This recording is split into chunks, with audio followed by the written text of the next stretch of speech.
Welcome, everyone. Thank you for listening to the Council of Institutional Investors Voice of Corporate Governance, the #1 corporate governance podcast in the U.S. that's determined by Million Podcasts. I'm your host, Jeff Mahoney, General Counsel of CII. Our topic for this episode is investors and reincorporations.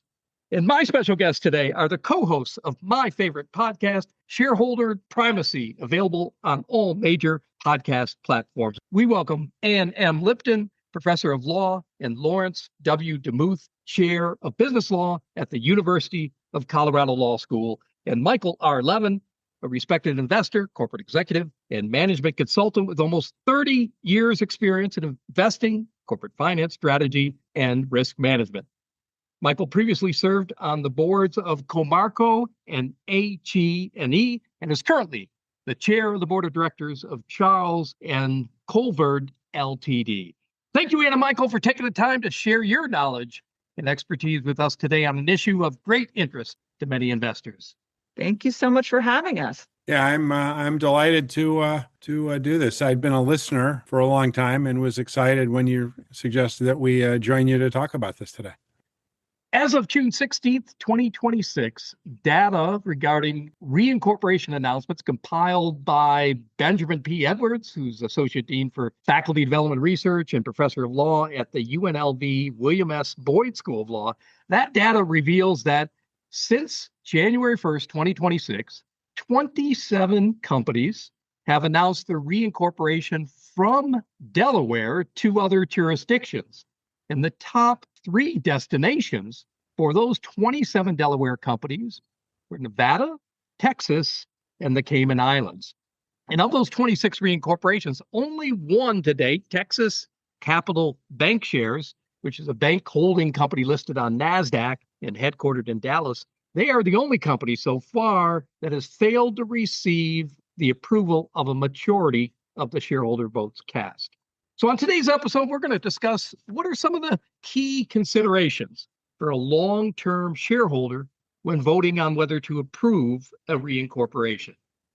Well, that's something I've kind of wondered about. So I'm glad you wanted to talk about this. Is companies have their reasons and so forth for wanting to reincorporate, wanting to leave Delaware, which domicile I pick. But the angle of how long-term investors should be thinking about reincorporation is one that I don't think has gotten very much attention in all the discourse that we've seen. And there's a lot of discourse, Ben Edwards has really done a lot to raise awareness of what's going on with his tracker, if you will, about reincorporation. There's just so much in the news. Ann and I talk about it on our podcast, but the investor angle on this and how to think about it and how to vote on this, I think, is a very important and appropriate question for us to talk about here.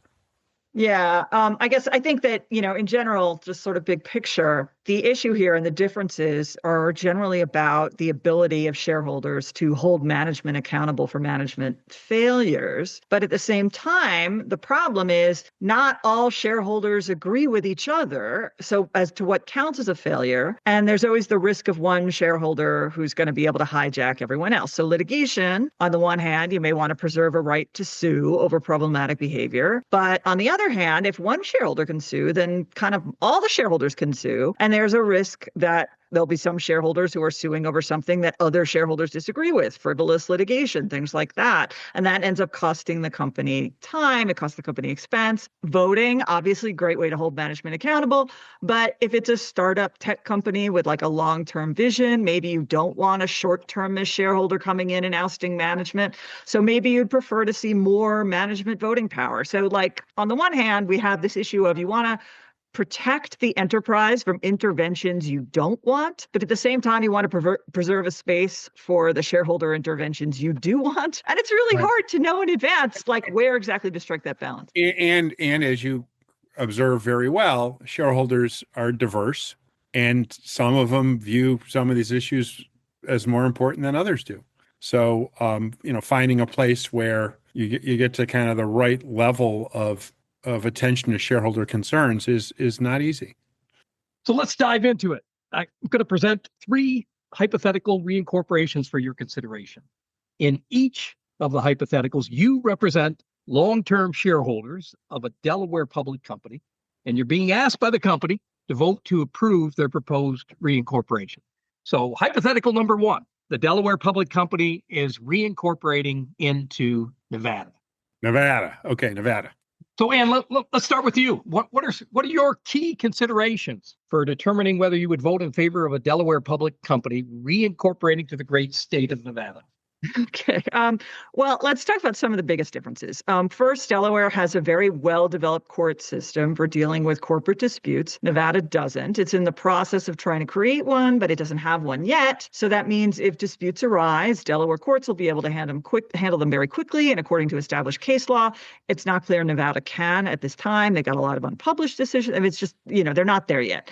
And that may matter for traditional shareholder litigation over breaches of fiduciary duty, mismanagement, but it may also matter for activist engagements, which Mike will talk about if things end up in litigation. Maybe even it matters for contract litigation or merger litigation. Beyond that, one difference concerns the general ability to bring traditional public shareholder lawsuits over breaches of fiduciary duty. Usually these breaches involve conflicts of interest and self-dealing. So how does Delaware compare to Nevada? Well, without going through all the detail, I'll just say Nevada makes it very hard for shareholders to sue over conflicts. The shareholder would have to show more than the existence of a conflict. They would have to show intentional misconduct, fraud, or knowing violation of law. In Delaware, by contrast, when they're self-dealing, Delaware requires management to adopt various cleansing procedures to essentially let independent board members or the disinterested shareholders approve the transactions. And if they don't, then shareholders can sue. But those cleansing procedures are really fairly undemanding. I'm not convinced that Delaware imposes that much more liability than Nevada does under its cleansing procedures, the ones that it actually just recently adopted. So let's just say Delaware is slightly more protective of shareholders when it comes to self-dealing, but the law just changed on this, and it's too early to tell how meaningful a difference that is. And the final thing I'll just mention really quickly is shareholders' right to inspect corporate records. In Nevada, that's impossible for public companies. In Delaware, shareholders can get internal information, but they're usually limited to formal board materials like meeting minutes, which are, of course, heavily lawyered. If shareholders want less formal materials, emails, texts, those kinds of documents, Delaware, again, very recent change to make it much harder for shareholders to get those documents. It's not clear how much harder because there haven't been really cases on this. So Delaware shareholders do have greater rights to access to internal information than Nevada shareholders have. I know it's supposed to be Nevada. But right now, it's hard to say how far those rights go. So if it's really important to you to preserve those litigation rights, in Delaware, they seem to be stronger, but it's not clear how much stronger, and plenty of people would argue that frivolous litigation is a real drain on corporate resources. But one other thing, and then I will stop.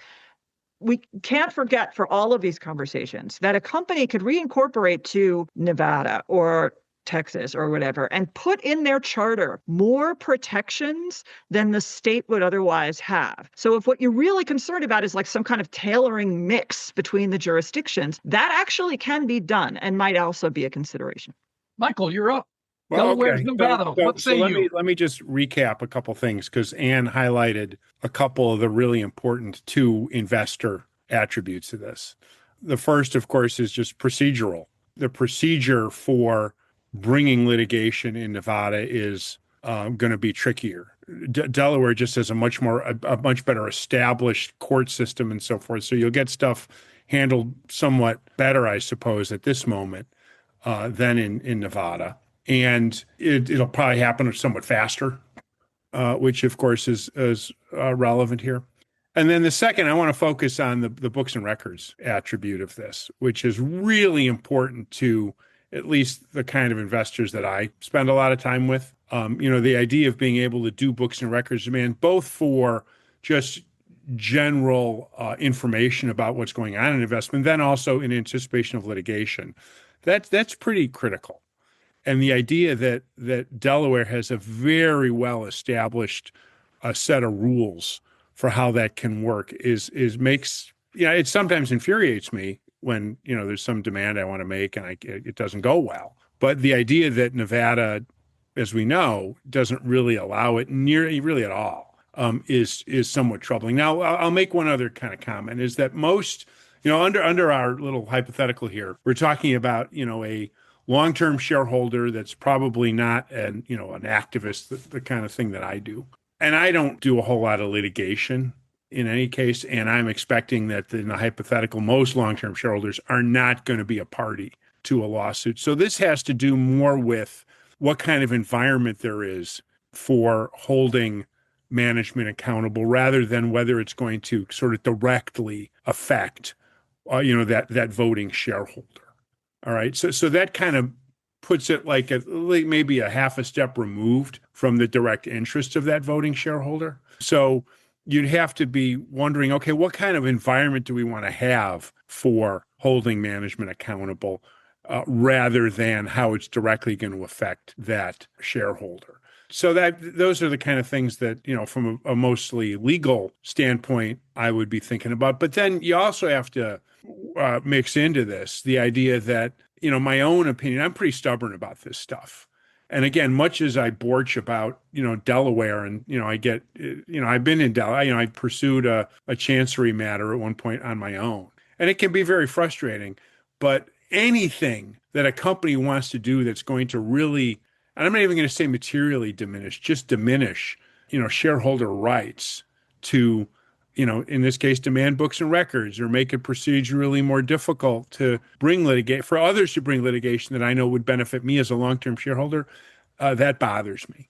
So I would be, looking not necessarily at some of the, legal points, technical points about, how does the Delaware business, Chancery Court work relative to the Nevada, the new emerging Nevada business. I think it's called business court. I can't remember what they call it there. Yeah, I think so.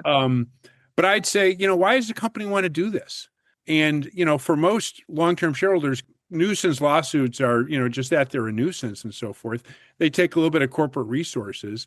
But in my kind of view, as I think about this, it's not worth giving up a lot of the rights that are well established under Delaware jurisprudence, just to kind of deal with some of those nuisance lawsuits. Those nuisance lawsuits, yeah, do cost some money, but not nearly worth it to make those go away when we give up, a lot of other rights to, go after fraud or to be able to investigate the value of our shares and so forth. So I would take that somewhat broader view as why would the company want to do this and, really look critically at that. So I'll just throw one thing out there, though, for why the company would want to, that has nothing to do with anything we've said so far, which is that Delaware is expensive as a jurisdiction because that's where they make their money. So there are fees. Right. Now, for a big company, that is immaterial. It's a rounding error. For a tiny company, the difference in fees could be very significant.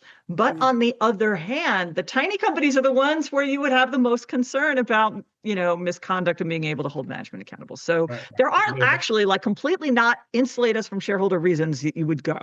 Paying less money is a real thing for some companies, but the trade-off for shareholder protections. Yeah, for most of the portfolio companies that would be voting on this, the cost of Delaware, I agree with you that Delaware is quite expensive. It's quite expensive to pursue litigation there, to defend litigation there. The whole Delaware bar, which I have friends in and respect and really like, is this very costly toll booth to getting justice.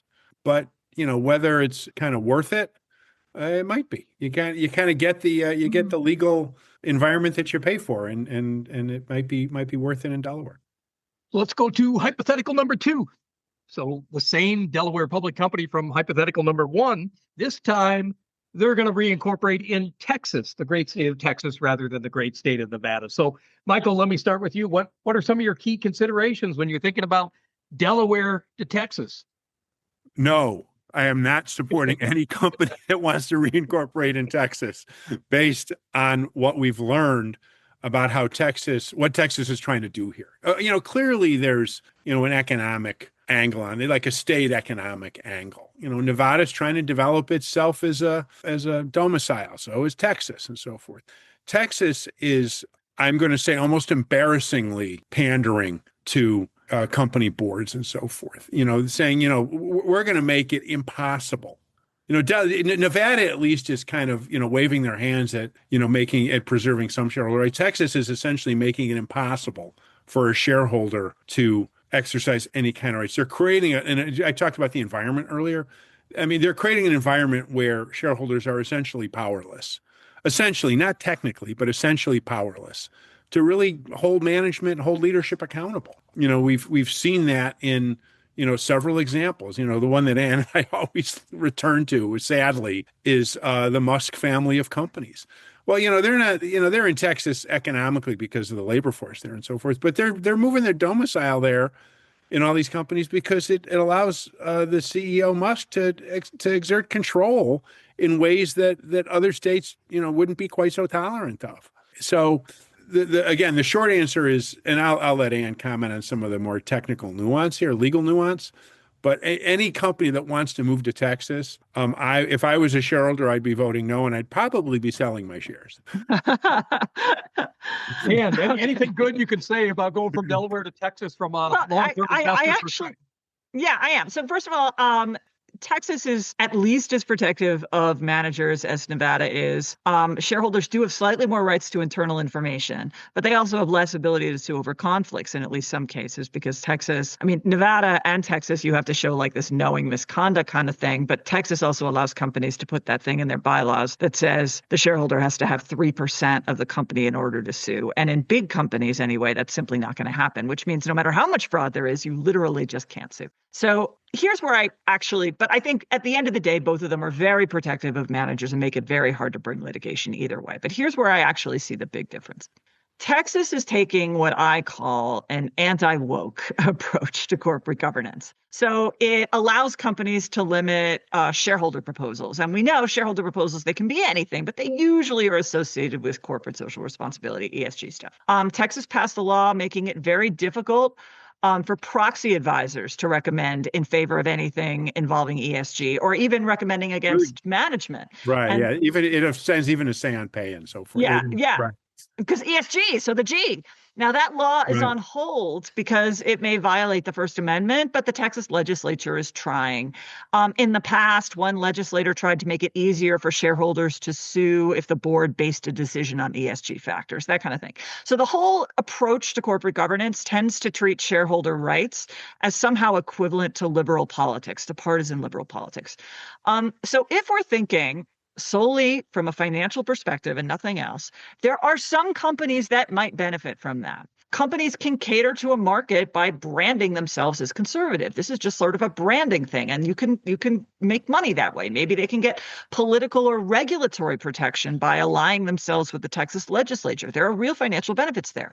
But it also means the companies that want to engage in liberal politics, and again, for financial reasons, maybe they have liberal customers, they think green marketing works, they have employees who have liberal bent, whatever it is, those companies might find themselves a target in Texas, a target of the legislature. So my big example of this is Disney. Disney incorporated in Delaware. It got into a big fight with Ron DeSantis because the board criticized the Don't Say Gay law, right? They criticized the Don't Say Gay law, and they did that for financial reasons. Employees were doing walkouts. There was labor unrest. So to respond to their employees from a financial perspective, Disney gave some mild criticism of the Don't Say Gay law. But it caused them a ton of financial problems in Florida where they were doing business. They're organized in Delaware, of course. But in Texas, that's the same problem. You could imagine. So like in Delaware, what ultimately happened was that a shareholder of Disney sued Disney and said, you made this liberal political decision and it cost you. And I want access to internal records on that. And the Delaware court said, no, this was a financial decision. Okay. Are we sure that would happen in Texas? Because you can imagine in Texas, political shareholder lawsuits accusing a corporate board of violating its fiduciary duties because they took a stance on a liberal political issue. You can imagine them getting a sympathetic hearing in Texas. If Texas gets even a part of its proxy advisor law past the legal challenges, then shareholders of Texas companies won't get complete counsel from their proxy advisors. So that's the trade-off for shareholders when they're thinking about this. Will this conservative bent that Texas is taking, and that includes, if the Texas legislature has its druthers, limits on even the advice that can be offered on shareholder voting, is that going to contribute to profitability or not? Right.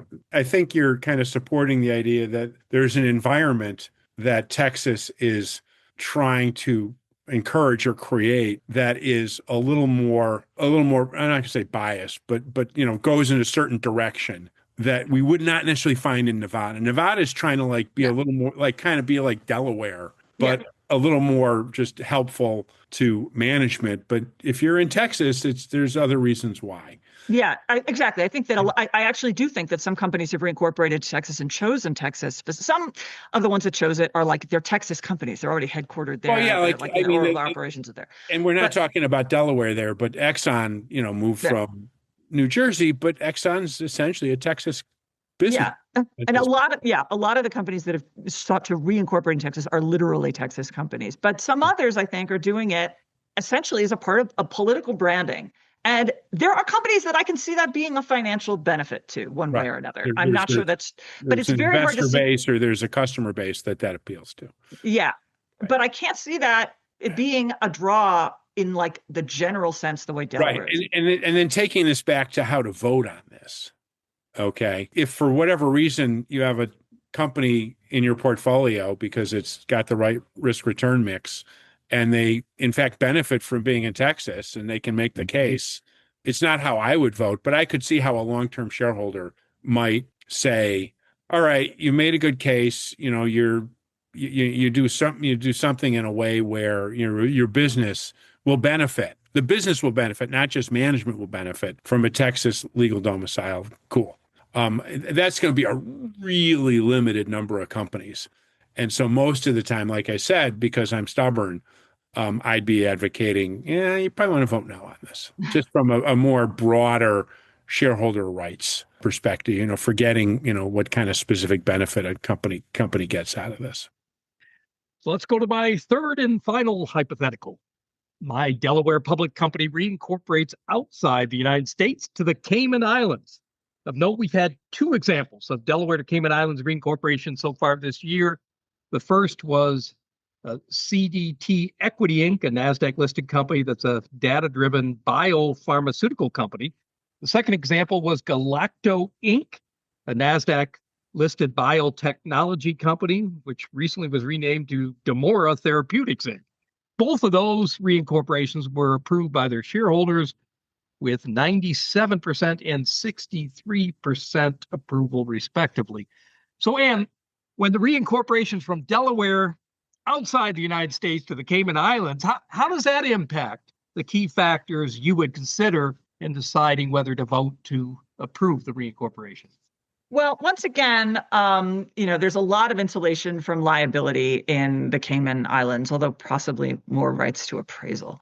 They prevent lawsuits for almost everything. So there's not going to be a lot of litigation rights. There's not going to be inspection rights. And Mike may want to talk about this more. There may not even be the ability to vote for directors. That said, companies don't incorporate in the Caymans just to avoid like this kind of shareholder liability. There are other reasons to do it, like tax benefits. That can be a real financial benefit to the shareholders, even with the loss of their rights. It may actually change their obligations under the federal securities laws in general if they're now a foreign company, depending on other aspects of the business. So I think that, Caymans versus, say, Texas or Nevada is very often going to be an actual operational decision. So the question is, are they trying to escape like U.S. law, or are they actually taking advantage of real U.S. law that benefits shareholders? Or are they taking advantage of the real regulatory environment there that may actually be a financial boon? Right. And I would add to that unlike, Texas, which you talked about, where there's businesses based in Texas that are domiciling in Texas. There's Nevada corporations that have their locus in Nevada. Cayman Islands is not a hotbed of biotech development. The reason they're moving to Caymans is tax and regulatory, and it scares me. All right, the idea that there's no federal protection on top of the state level protection you get in Texas and Nevada. The idea that, and there may be a tax case, sure. I tend to do all my investing in, U.S. based or economies that are more Western economy kind of things. So I'm just not that familiar until we started talking about this today with kind of how the Cayman Islands even works from a governor's perspective. But there's, lots of limits on, and again, I don't sue people that much, and the idea that, there's just no ability to do that, no ability to get books and records and so forth. I'd need to see an incredibly compelling probably tax-based case.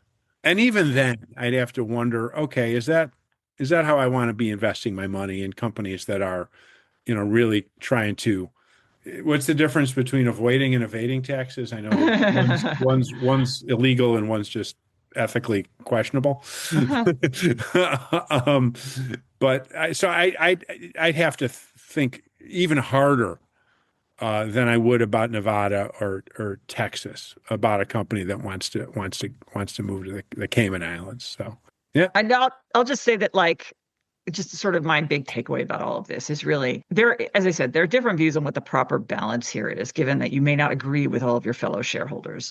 But as I've said kind of before, like I keep saying this in like various spaces, like shareholders have three rights. They can vote, they can sell, and they can sue, and that's it.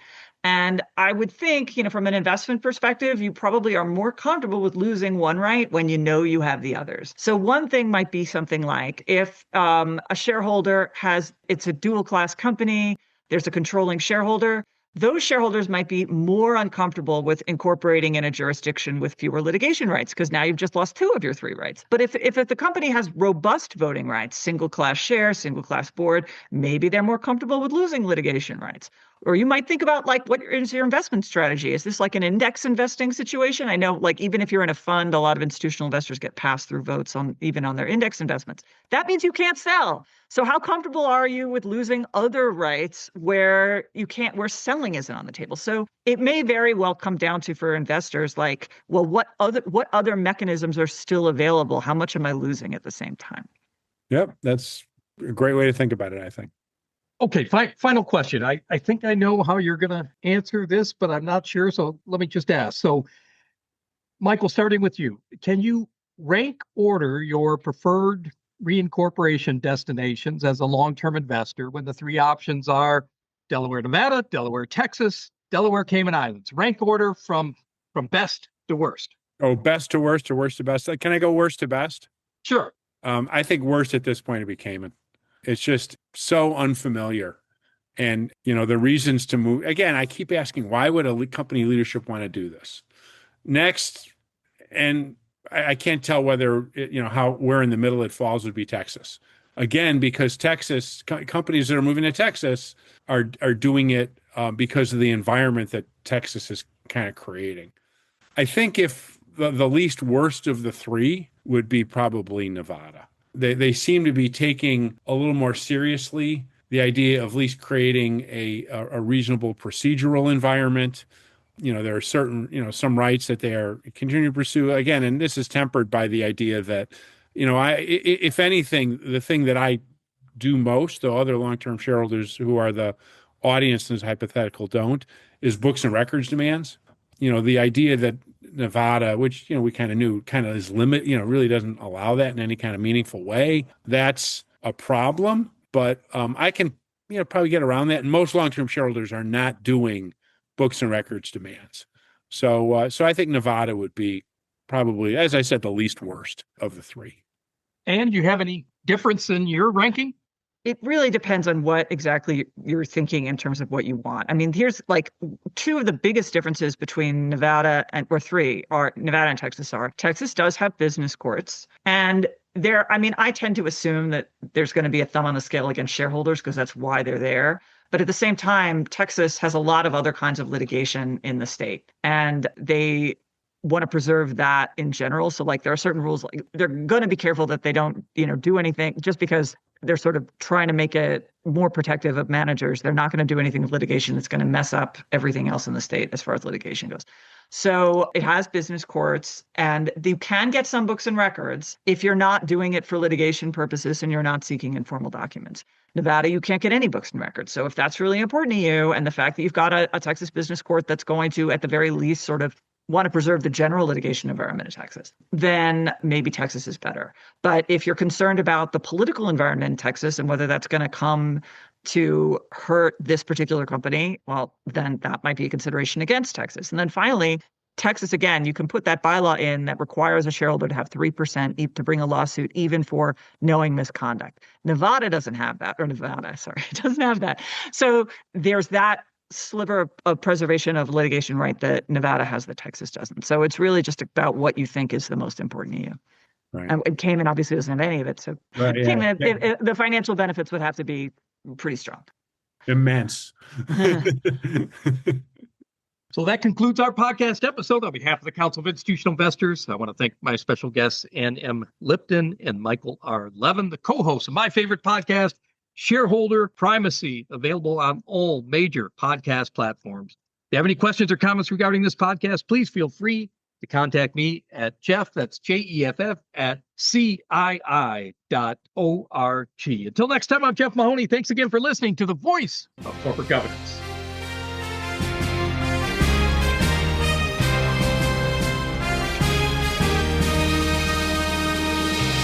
Thank you for listening to this episode of The Voice of Corporate Governance, brought to you by the Council of Institutional Investors. The Voice of Corporate Governance is a free, non-sponsored podcast that highlights critical developments in corporate governance and other important issues affecting institutional investors. The views expressed by those interviewed on the podcast do not necessarily reflect the views of CII or its members. For more information on CII and its policies on corporate governance, please visit our website at www.cii.org.